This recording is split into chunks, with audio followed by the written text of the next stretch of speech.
అక్రమ కట్టడాల కూల్చివేతతో ప్రకంపనలు సృష్టిస్తున్న హైడ్రాపై అందరి దృష్టి పడింది. రోజు ఈ సంస్థ చేపడుతున్న చర్యలపై దృష్టి సారిస్తున్న జనం ఇలాంటి సంస్థ తమ జిల్లాలోనూ నెలకొల్పితే బాగుంటుందని అనే అభిప్రాయాన్ని వ్యక్తం చేస్తున్నారు.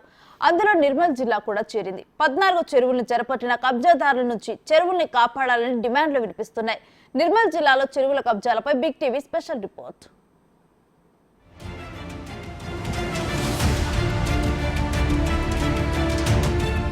హైడ్రా ఈ పేరు చెప్తే చాలు అక్రమార్కుల గుండెల్లో దడ పుట్టిస్తుంది. ఈ నేపథ్యంలో హైడ్రా అనేది హైదరాబాద్కే పరిమితం కాకుండా నిర్మల్ జిల్లాలో కూడా హైడ్రాను ఏర్పాటు చేయాలని స్థానికుల నుంచి డిమాండ్ వ్యక్తమవుతుంది. హైడ్రా లాంటి చట్టాలను తీసుకుతెస్తే కబ్జాలకు గురైనటువంటి చెరువులను విముక్తి కలుగుతుందని చెప్పేసి స్థానికులు డిమాండ్ చేస్తున్నారు. సైలెంట్గా వచ్చిన హైడ్రా సెన్సేషన్ క్రియేట్ చేస్తుంది. ఇలాంటివి ఎన్నో చూసాం, ఇది కూడా అంతే అనుకున్నారు. కానీ సీన్ మారింది. తన మన అని తేడా లేదు. రాజకీయాలతో అసలే సంబంధం లేదు. చెరువుల్ని చెరపట్టిన ప్రతి ఒక్క ఆక్రమణకు చెల్లు చీటీ ఇస్తోంది. కేవలం హైదరాబాద్ పరిసర ప్రాంతాలకి హైడ్రా పరిమితమైన దీని పేరు రాష్ట్ర వ్యాప్తంగా మార్మోగిపోతుంది. దీంతో ఇలాంటి హైడ్రా మాకుంటే ఎంతో బాగుంటుందని పక్క రాష్ట్రాల నుంచి సౌండ్ వినిపిస్తుంటే మాకు హైడ్రా లాంటి వ్యవస్థ కావాలని తెలంగాణలో ఆయా జిల్లాల నుంచి డిమాండ్లు వినిపిస్తున్నాయి. ఉమ్మడి ఆదిలాబాద్ జిల్లాలో చారిత్రాత్మక చెరువులున్నాయి. ప్రధానంగా నిర్మల జిల్లాలో 14 గొలుసుకట్టు చెరువులున్నాయి. ఇవన్నీ 400 ఏళ్ల క్రితం నిమ్మనాయుడు పాలనలో నిర్మించారు. పల్లె చెరువులు, కంచరోని చెరువు, సీతాసాగర్, రామ్సాగర్, మోతీతలాబ్, ధర్మాసాగర్, మంజులాపూర్, ఖజానా, ఖురాన్పేట్, ఇబ్రహీం, బంగల్పేట్, గోల్పేట్ లాంటి ఎన్నో చెరువులున్నాయి. ఒక చెరువు నిండితే మత్తడి ద్వారా మరో చెరువులోకి నీరు వెళ్లే విధంగా గొలుసుకట్టు చెరువులు నిర్మించారు. ఇందులో 8 చెరువుల్లో 100 ఎకరాల భూములు కబ్జాలకు గురయ్యాయి.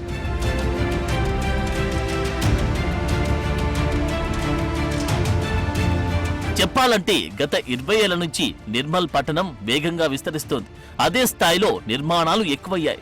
అందులో భాగంగానే చెరువు చివరలో కొద్దిగా మట్టితో పూడ్చి సాగు భూములుగా కన్వర్షన్ పట్టాలతో కబ్జా చేసేందుకు ప్రయత్నిస్తున్నారు.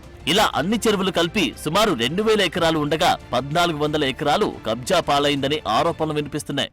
వర్షాకాలం వచ్చిందంటే నిర్మల్లో ఏదో ఒక గల్లీ మునగడం జరుగుతుంది. గతం ఎప్పుడు లేనట్టుగా ఒక 5-10 సంవత్సరాల నుంచి అసలు ఫస్ట్ లెవెల్ స్లాబ్ల వరకు నీళ్ళు వచ్చే పరిస్థితులు, చాలా దయనీయమైన పరిస్థితులు ఏర్పడ్డాయి. కనుక ఈరోజు ఏదైతే రాష్ట్ర ప్రభుత్వం రేవంత్ రెడ్డి గారి ఆధ్వర్యంలో ఏదైతే హైదరాబాద్లో తీసుకురావడం జరిగిందో, అదేవిధంగా నిర్మల్లో కూడా నైడ్రాన్ తీసుకొచ్చి ఈరోజు నిర్మల్ ప్రజలను వీటి కబ్జాల కోరల అట్లాంటి పాలకుల నుంచి కాపాడాలని నేను కోరుతున్నాను. అదేవిధంగా ఏదైతే ఇప్పుడు నిర్మల్ చుట్టూన్న చెరువులు ఏవైతున్నాయో అన్యాకృతమైనయో వాటన్నిటిని ఈ హైడ్రా లాంటి స్కీమ్ తీసుకొచ్చి ఈరోజు ఆ చెరువులో ఉన్నటువంటి అక్రమ కట్టడాలన్నీ కూల్చివేసి నిర్మల్ ప్రజలకు హెల్ప్ చేయాలని నేను కోరుతున్నాను. గత కొన్నేళ్లుగా నిర్మల్ కేంద్రంలో భూముల ధరలు చుక్కలనంటున్నాయి. అదే అదునుగా రియల్టర్లు అక్రమాలకు తెరలేపారు. ఎక్కడ పడితే అక్కడ కబ్జా చేస్తే లెక్కపత్రాలు ఉంటాయని ఏకంగా చెరువు భూములకి ఎసరు పెట్టారు. గడిచిన 10 ఏళ్లలో గులాబీ పార్టీ నేతల అండదండలతోనే రియాలిటీ వ్యాపారులు కబ్జాలకు పాల్పడుతున్నారని ఆరోపిస్తున్నారు స్థానికులు. ఈ గతంలో ఉన్నటువంటి ప్రభుత్వంలో నాయకులు కబ్జాలకు గురి చేస్తూ ఆ కందకాలను పూర్తిగా మురంతో నింపేసి బిల్డింగ్లు కట్టుకోవడం జరిగింది. ఏదైతే కెనాల్ రూపంలో ఉన్నటువంటి కాల్వలు కూడా కబ్జాలకు గురై ఇలా అధిక వర్షపాతం పడితే నిర్మల్ మునిగిపోయే పరిస్థితి వచ్చింది. ఇప్పుడు గతంలో చూసాము, పోయిన సంవత్సరం చూసాము. ఈ యొక్క కబ్జాల వల్ల చెరువులు కుచించకపోవడం వల్ల అధిక నీరు వచ్చి చెరువులోంచి బయటకు వచ్చి ఆ కెనాల్లోకి వెళ్లకుండా నగరంలోని పట్టణంలో ఉన్నట్టు ఇళ్ల చుట్టూ చేరుతున్నాయి. నిర్మల్ నగరం మునుకకు గురవుతున్నది. కాబట్టి ఏదైతే ముఖ్యమంత్రి గారు తీసుకున్న చర్య సరైనది అయినప్పటికీ ప్రజామోదం పొందాలంటే వాటిని చిత్తశుద్ధితోని ప్రతి ఒక్క కబ్జాను తొలగించాల్సిందిగా నిర్మల్ జిల్లా ప్రజల తరపున కోరుకుంటున్నాం.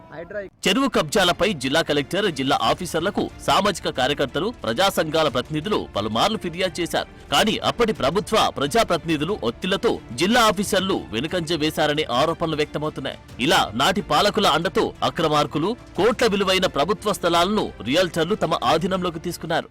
గత ప్రభుత్వంలో గత మంత్రి ఈ చెరువును ఒక వాకింగ్ ట్రాక్ అనే చెప్పే ఒక సాకుతోటి ఈ చెరువును 65 ఎకరాల 10 గుంటలు ఉన్నటువంటి చెరువును 40 ఎకరాలకు కుదించినటువంటి చరిత్ర కలిగిన టీఆర్ఎస్ పార్టీ గతంలో చాలా నిర్లక్ష్యం చేసి నిర్మల్లో 14 చెరువుల గొలుసుకట్టు చెరువులకి వెళ్ళి 11 చెరువులు కబ్జాలకు గురైనాయి. దాని మీద నేను ఒక పర్యావరణ ప్రేమికుడిగా 14 గొలుసుకట్టు చెరువులను కాపాడాలని చెప్పేసి అధికారులకు విన్నవించినప్పటికీ వారు నిర్లక్ష్యం చేసిన కారణంగా నేను ఉన్నత న్యాయస్థానాన్ని అప్రోచ్ అయ్యి ఉన్నత న్యాయస్థానము నా యొక్క మొర విని ఈ నిర్మల్లో ఉన్న చెరువులన్నింటినీ కాపాడాలనే ఒక ధ్యాసతో ఆర్డర్ చేసిందంటే ఈ నిర్మల్లో ఉన్న చెరువులన్నింటినీ ఇది సర్వే చేసి వాటిని కంచె నిర్మించమని చెప్పేసి ఆర్డర్ ఇచ్చింది. గత 10 ఏళ్లలో నిర్మల్ నడిబొడ్డున ఉన్న చెరువుల్లో కమర్షియల్ నిర్మాణాలు యథేచ్ఛగా జరిగాయి. అక్రమంగా నిర్మిస్తున్న ఈ నిర్మాణాలకు మున్సిపల్ అధికారులు పర్మిషన్లు మంజూరు చేయడంపై సర్వత్రా విమర్శలు వెల్లువెత్తుతున్నాయి. ప్రభుత్వ స్థలాల్లో చెరువుల్లో కబ్జాలకు పాల్పడుతున్న కబ్జాకోర్లపై చర్యలు చేపట్టాలనే డిమాండ్ వ్యక్తమవుతోంది. ఇలా చేయాలంటే హైడ్రా లాంటిది నిర్మల్లోనూ తీసుకురావాలని జిల్లా వ్యాప్తంగా వాదనలు వినిపిస్తున్నాయి. చూసాంగా నిర్మల్ జిల్లాలో దాదాపుగా 14 గొలుసుకట్టు చెరువులు ఉన్నాయి. భారీ వర్షాలు కురిసే చాలు నిర్మల్ అంతా కూడా నీట మునిగే పరిస్థితి కనిపిస్తుంది. సో కబ్జాకు గురైనటువంటి ఏవైతే చెరువులు ఉన్నాయో వాటిని కాపాడాలని స్థానికులు అయితే డిమాండ్ చేస్తున్నారు. హైడ్రాను త్వరగా నిర్మల్కు తీసుకుతెస్తే చెరువు ఏవైతే కబ్జాలు ఉన్నాయో కబ్జా కోరాల నుంచి కాపాడే పరిస్థితి ఉందని చెప్పేసి స్థానికులు అయితే డిమాండ్ చేస్తున్న పరిస్థితులు అయితే కనిపిస్తున్నాయి. ఏది ఏమైనప్పటికీ కూడా నిర్మల్ జిల్లాలో హైడ్రా చట్టాలను త్వరగా ఏర్పాటు చేయాలని స్థానికులు ప్రభుత్వాన్ని వేడుకుంటున్నారు. కెమెరామెన్ భూమేష్తో సాయిలు, బిగ్ టీవీ, నిర్మల్ జిల్లా నుంచి.